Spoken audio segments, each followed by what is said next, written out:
Com certeza. Olha, Denilde Roshacker, para mais contribuições aqui para a nossa conversa, eu convido também o pesquisador, professor da USP, Pedro Costa Júnior, que chega por aqui para nos ajudar, a interpretação nacional, internacional, expectativas dessa viagem. Professor, seja muito bem-vindo também. Boa tarde. Boa tarde, Helene. Obrigado. Boa tarde, Denilde, grande amiga. Eu não estava conseguindo ouvir o que a Denilde falava aqui nos bastidores, Helene, mas eu concordo com tudo que ela disse. Assina embaixo, né?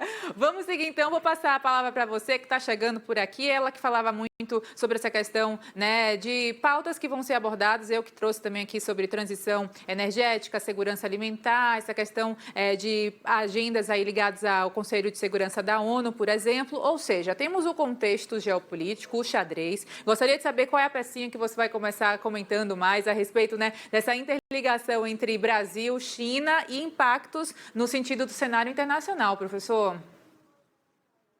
Maravilha, Helene. O chanceler Mauro Vieira, ele deu uma entrevista agora, essa semana, para uma revista internacional, que tem bastante repercussão nas relações internacionais, e ele formulou ali a chamada doutrina Lula, que é um pouco a ideia que os norte-americanos pensam na política externa. Teve a doutrina Bush, a doutrina Obama, agora a doutrina Biden. Então, o que ele chama de doutrina Lula? Em síntese, é basicamente o discurso do Lula na COP que o Brasil voltou. Então, o Brasil deve normalizar suas relações diplomáticas depois de 4 anos muito conturbados e deve voltar a ocupar espaços, uma espécie de liderança do sul global. Basicamente, é isso que ele diz. Essa viagem faz parte dessa agenda.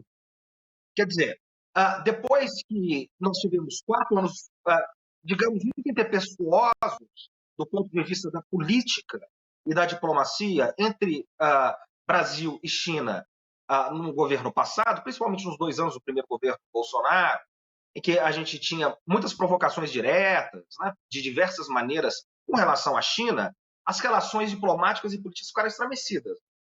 Agora, essas relações tendem, com essa visita, e elas vão, certamente, se normalizar. Mas isso é pouco, O presidente Lula ele tem que apresentar um projeto, ele tem que ter um projeto para trazer da China, que é nosso principal parceiro comercial, ganhos efetivos para o Brasil, mas é um grande passo nesse sentido.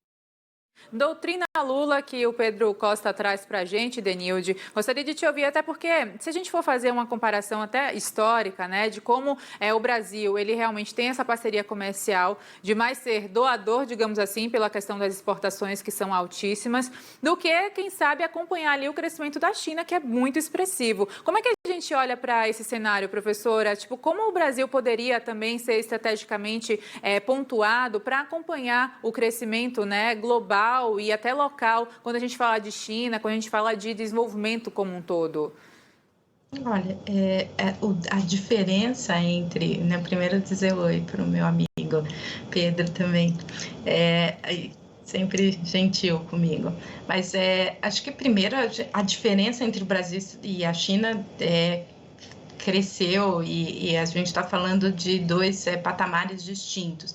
Acho que tem uma questão aí, uma crítica que tem sido feita ao governo Lula 3, é que em algumas das questões ele ainda usa um repertório e a percepção e visão de mundo dos 2 primeiros mandatos, numa situação em que a gente tem hoje de grande questão de mudança estratégica e de mudança de peso dos países com relação à própria dinâmica internacional. Então essa adequação, eu acho que o que o Pedro também colocou bem, que essa adequação ela vai exigir pensar um projeto estratégico para o Brasil, em qual é a posição. Acho que só voltar, só estar presente pode não ser suficiente para trazer esses investimentos, para trazer esse peso e essa reputação que o Brasil está buscando. Então, acho que é um primeiro ponto. E, de outro lado, a China tem interesses no Brasil, ela tem interesses também na América do Sul, o que traz desafios para o governo Lula, porque houve um avanço grande da China em termos de comércio, em termos de posicionamento e de estreitamento de relação com outros países da América do Sul, o caso do Uruguai, em que há uma proposta de um acordo de livre comércio com a China e que acaba impactando o Mercosul, coloca novos desafios, como também fazer esse equilíbrio. Acho que a gente ainda não tem essa resposta, qual vai ser a estratégia de fato e como vai ser delineada e implementada. Mas concordo com Pedro que já sentar na mesa de negociação, já estar presente nos fóruns e fazer essas viagens internacionais já é um passo importante para a retomada dessas relações e, com isso, o Brasil conseguir se estabelecer a normalidade na sua política externa. Com certeza, não é, professor? Perfeito. Eu acrescentando aqui, né, na mesma linha da professora Denilde Lenes, se você me permite, 2 pontos essenciais que o presidente Lula, o assessor especial de Relações Internacionais, Celso Amorim, o chanceler Mauro Vieira e a equipe devem apresentar para Xi Jinping, em termos da China, né, sabendo que é uma relação muito assimétrica, como coloca bem a professora Denilde, que tipo de cooperação que nós queremos com a China, que tipo de relação bilateral. Quer dizer, embora a China seja nosso principal parceiro comercial desde o 2009, quando eles passam os Estados Unidos, a nossa relação com a China é uma relação que nós temos um superávit comercial, mas ela é muito primarizada. Então, é uma relação que não gera um desenvolvimento endógeno nosso. Para isso, é preciso, e a China sabe fazer isso, e ela faz os países vizinhos da Eurásia, e a iniciativa da China da uma rota, né, um cinturão, uma rota, que é as novas rotas da seda, faz parte disso, é investimento em infraestrutura. Isso nos interessa, e isso interessa a política externa chinesa. Esse é um ponto que tem que ser cravado lá. Assim como esses investimentos em infraestrutura estarem ligados à agenda verde, que a China já começou a fazer lá atrás também.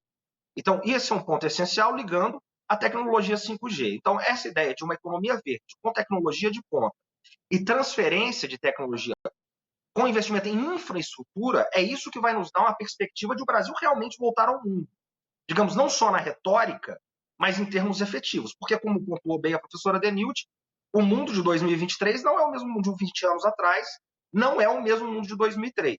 Por fim, um ponto essencial, Lênin, que eu creio que possa ser discutido lá, é um ponto mais delicado, que é com relação à guerra na Ucrânia. O presidente Lula, desde que assumiu, ele tem tentado movimentar um grupo de paz, né, uma espécie de liga, de clube da paz, para tentar negociar uma solução pacífica para a guerra da Ucrânia. E a China apresentou, pouco tempo atrás, os pontos para a paz nessa guerra, embora a China tenha lado, não há ingenuidade nenhuma com relação a isso. Bom, seria importante, seria interessante que o Brasil e a China saíssem com uma nota conjunta, um documento conjunto, ratificando pontos que eles concordam para a paz. Isso daria ao Brasil um certo status de liderança do Sul Global para tentar se colocar como mediador de paz. A gente não precisa concordar com tudo que a China quer com relação à negociação de paz, nem os chineses precisam concordar com tudo com relação a gente. Mas seria um feito político e diplomático por parte do Lula, do Celso Amorim, desse governo. Claro. Olha, eu poderia ficar aqui conversando com vocês por horas, viu? Só que a gente está nos minutos finais aqui da entrevista, 2 minutinhos. Eu vou pedir só as contribuições finais também, né? Considerações. Professora Denilde, em seguida o professor Pedro também, por favor. Claro, faço. Olha, acho que a gente tem aí todo esse debate que tem vários pontos de oportunidades, acho que tem desafios importantes, o grau de desenvolvimento da China e a posição da China hoje coloca desafios para o Brasil, porque ela está dentro de um conjunto, de uma disputa dentro da bipolaridade que não interessa o Brasil neste momento ter lados. Então essa aproximação ela é importante, mas ela também vai trazer aí a necessidade da gente pensar qual é o nosso papel e o quanto nós queremos estar envolvidos nas grandes disputas internacionais. Com certeza. Professor? Perfeito. Eu subscrevo o que a professora Denilde disse. E só para fechar, quer dizer, lembrando que, nesse sentido, né, de que o mundo já não é mais o mesmo, esse mundo é um mundo mais tenso, mais instável, política, diplomaticamente e economicamente, o mundo de 2023. É um mundo pós-crise de 2008, pós-pandemia, de muita instabilidade, mas é um mundo também que tem brechas, que tem aberturas que a gente não tinha em 2003. Uma delas é exatamente Isso que a professora Denilde se refere. A gente ter a possibilidade de pendular, a gente não fazer nenhuma espécie de alinhamento automático, sabendo que a Eurásia hoje é uma alternativa. O comércio mundial foi para a Ásia, e a Eurásia se coloca politicamente de uma maneira diferente que ela não tinha condições de colocar 20 anos atrás. A partir desse pêndulo entre o eixo atlanticista e a Eurásia, o Brasil pode fazer os seus interesses nacionais valer. Professor Pedro Costa Júnior, também professora Denilde Roshacker, muitíssimo obrigada por essa tarde de sexta-feira recheada de informações e sabedoria internacional. Bom trabalho sempre, bom final de semana e até a próxima. Obrigada. Obrigada, gente.